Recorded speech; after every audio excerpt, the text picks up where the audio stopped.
Olá, gente. Meu nome é Luca, eu sou bolsista do Ciência Política nas Escolas e hoje vamos falar um pouco sobre relações internacionais. Em primeiro lugar, é preciso a gente estabelecer a finalidade das relações internacionais. Segundo o livro Teoria das Relações Internacionais de João Pontes Nogueira e Nizam Ansari, a finalidade das RI é formular métodos e conceitos que permitam compreender a natureza e o funcionamento do sistema internacional.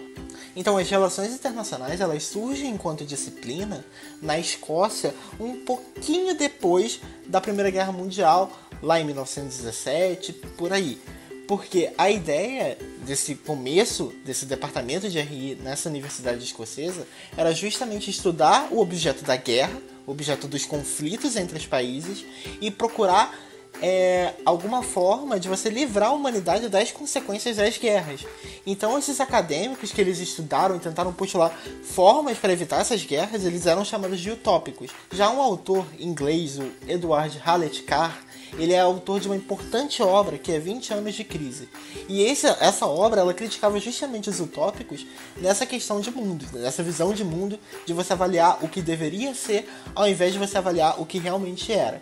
Então a galera que se reunia com o Carr era chamada de realista, porque eles avaliavam o mundo como ele de fato era. Eles estudavam o conflito, eles estudavam a questão da segurança e não como evitar guerras, mas sim como lidar com essa realidade. Então nós podemos observar que desse primeiro debate, os que saem vitoriosos são os realistas, porque logo depois da Primeira Guerra Mundial veio a Segunda. Já pela década de 60, o realismo ele começa a enfrentar mais problemas. Por quê? Ele não serve para explicar todas as questões do mundo.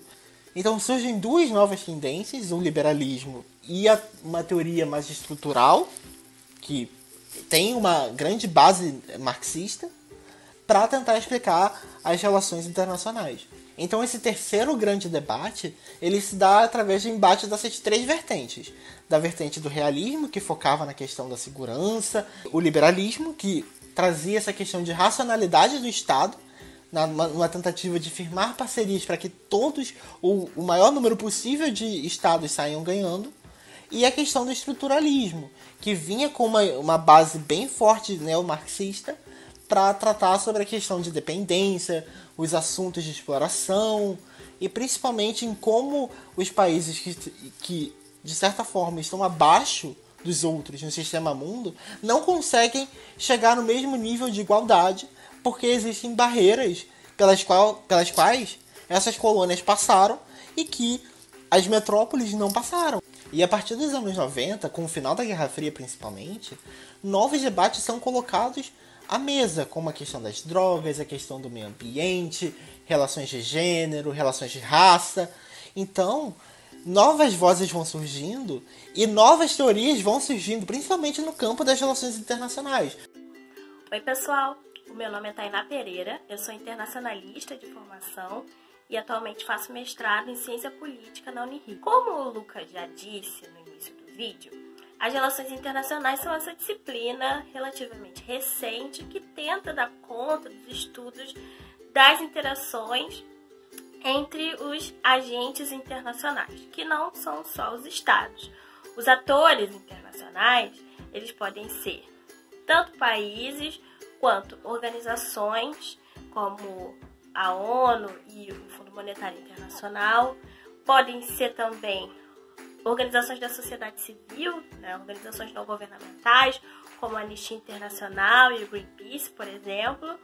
Podem ser indivíduos, como chefes de Estado ou ativistas que, por conta da sua atuação forte, ganham destaque e têm maior influência sobre a agenda internacional. Dá pra gente citar, por exemplo, Martin Luther King ou, mais recentemente, a ativista ambiental Greta Thunberg.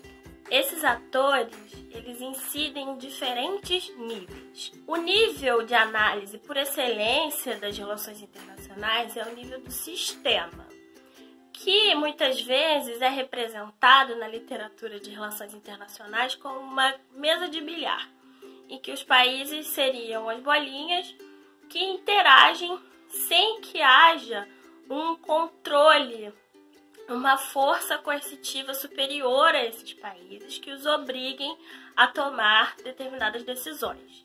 Diferente do que nós vivemos, por exemplo, no contexto doméstico, onde existe uma lei maior, a Constituição, que rege todas as relações entre os entes daquele território. Os países, quando decidem cooperar em determinado tema ou participar de alguma organização, eles impõem a si próprios determinadas regras que ficam acordadas naqueles eventos, como por exemplo a Assembleia Geral das Nações Unidas, entre outros. E essa é uma dimensão muito importante da disciplina, porque essa anarquia do sistema internacional é que diferencia o campo de estudo das relações internacionais de outras disciplinas que também olham para as interações entre esses atores internacionais que eu mencionei anteriormente. Pensando assim, não seria muito difícil imaginar que todas essas relações seriam fonte de conflito entre os países. E, frequentemente, elas são mesmo. E como dar conta de dirimir esses conflitos? Como solucionar controvérsias entre interesses diferentes de tantos países, organizações e pessoas diferentes? Para isso existem as organizações internacionais, que são grandes fóruns elegidos pelos países para que se debatam diferentes questões. E aí nós temos organizações de várias naturezas. Organizações financeiras, organizações de direitos humanos, organizações dedicadas à questão ambiental, organizações dedicadas ao combate à fome, organizações dedicadas ao combate ao tráfico e à violência.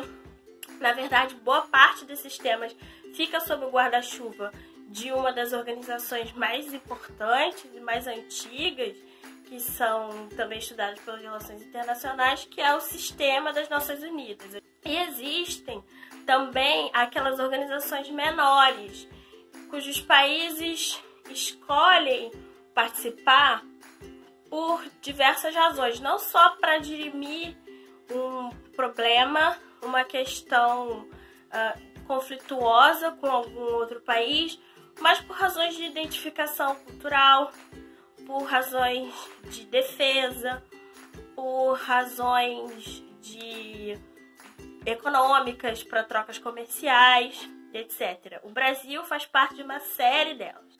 Para citar, aqui na América do Sul nós temos, por exemplo, o Mercosul, que foi criado lá na década de 90 para funcionar como um mercado comum, onde as tarifas para determinados produtos seriam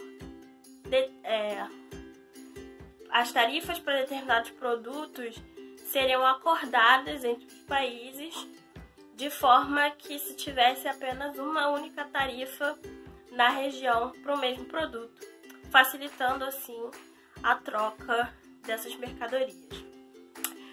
Outra organização de monte importante da qual o Brasil faz parte é a OMC, a Organização Mundial do Comércio. Lá o Brasil tem o status de país em desenvolvimento, o que garante ao Brasil uma série de prerrogativas na hora de exportar, por exemplo, os seus produtos agrícolas. E são nesses fóruns que o país defende suas posições e faz a sua política externa se realizar de fato.